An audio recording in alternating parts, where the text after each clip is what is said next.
दशहरा के पावन महीना दिन में एगो साली अपना जीजा जी से कहत रही कि रे जीजा जी रोवत इतना दिन के बाद ससुरारी आइल बने और कहत तरीका कि आइल बात दशहरा मनवा कि आइल बात दशहरा आज बाप तुहरा साली के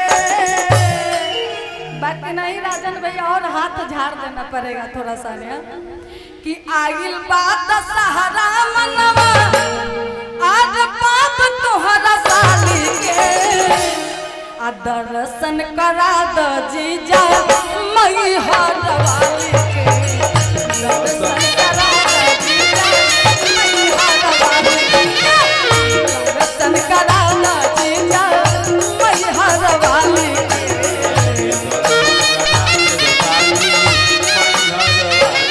आगिल बात दशहरा मनवा बाप तोहरा साली के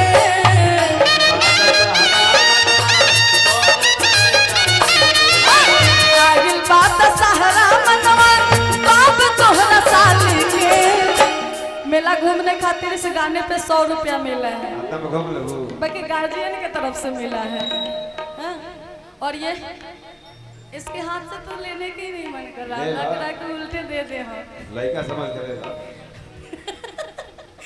कि आगिल बात दशहरा मनवा बाप तोहरा साली के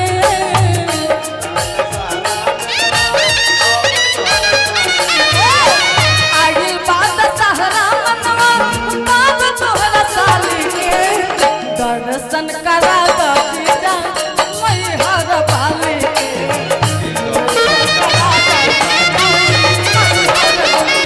दर्शन करा दो जीजा मैहर वाली के मीठा मीठा पीता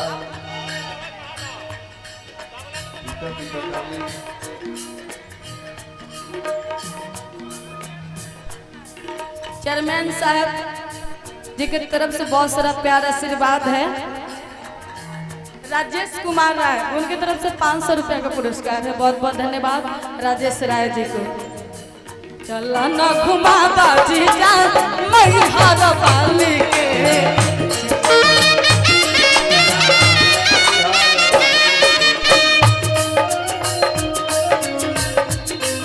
थोड़ा थोड़ा आप लोग ताली बजाते रहेंगे मजा आता है। ओहो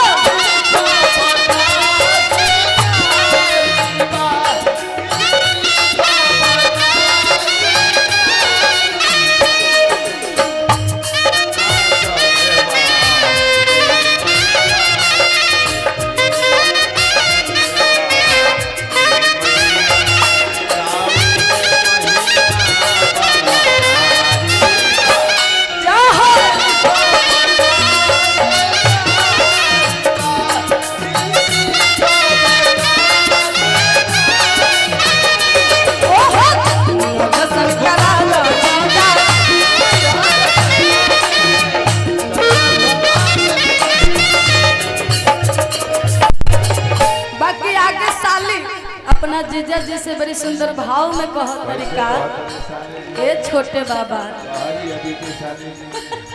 नहीं जागरण में है बाकी चलेगा थोड़ा थोड़ा बोलेगा था हाँ बाकी साली का कहो तारी जीजा जी से ए कोई संसदी लावा में सपना बसा जा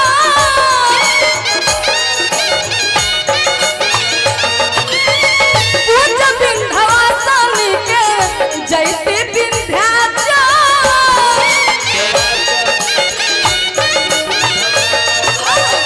कोई सरस्वती लावा में सपना बसा जा पूजा विंध्यवासिनी के जयती विंध्याचल चलना चढ़ा दो चुनरी चलना चढ़ा दो चुनरी हो लाली के चलना चढ़ा दो चुनरी हो लाली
बहुत तारी साली अपना जीजा जी से कहा आप लोग क्या अच्छा लग रहा है? बहुत सुंदर लग रहा है। लग रहा है तो ताली नहीं बजाएगा बीच में।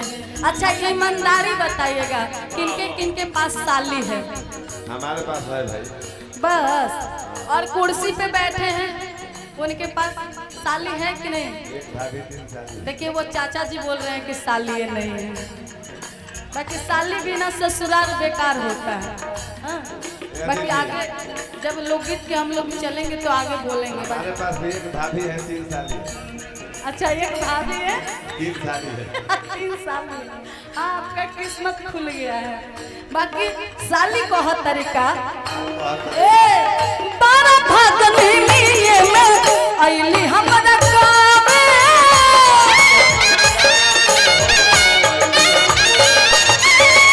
आरा देवी तू घूम माता चल के थावे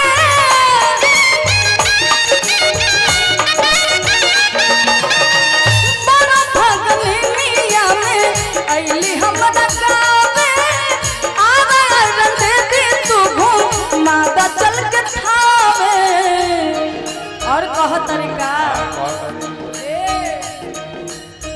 चलना चढ़ा दा चुनरी चलना चढ़ा दा चुनरी ई हो लाली के चलना चढ़ा दा चुनरी ई हो लाली के दर्शन करा दा जीजा मैहर वाली के दर्शन करा दर्शन कराना जीजा मैहर वाली के।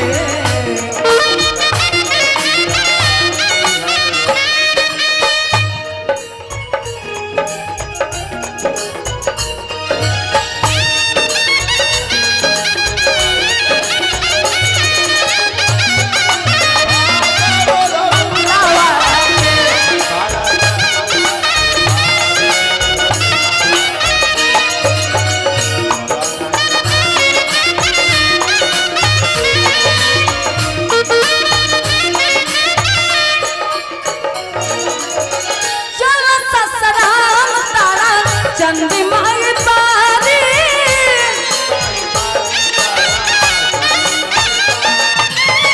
वही जाए खातिर दीदिया बिया तैयारी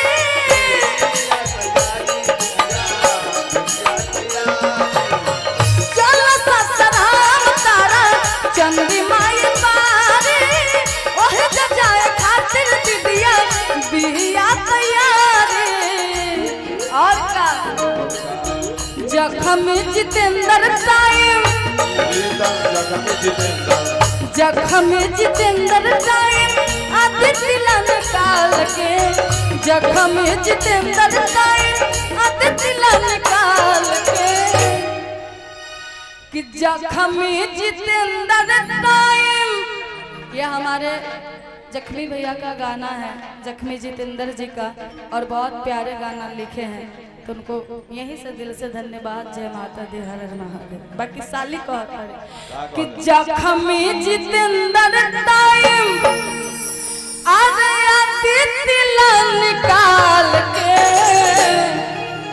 कि चलना घुमा दो जीजा मैहर वाली के चलना घुमा दो जीजा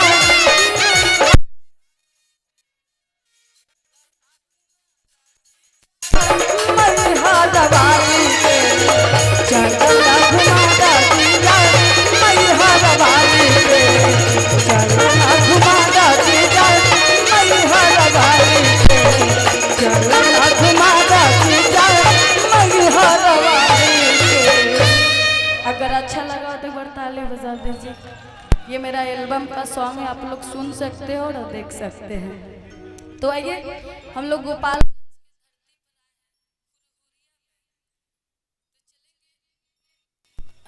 यहाँ से थोड़ा ही दूर तो थावे वाली हमारी माता रानी है तो एक तो उनके लिए भजन होना चाहिए ना।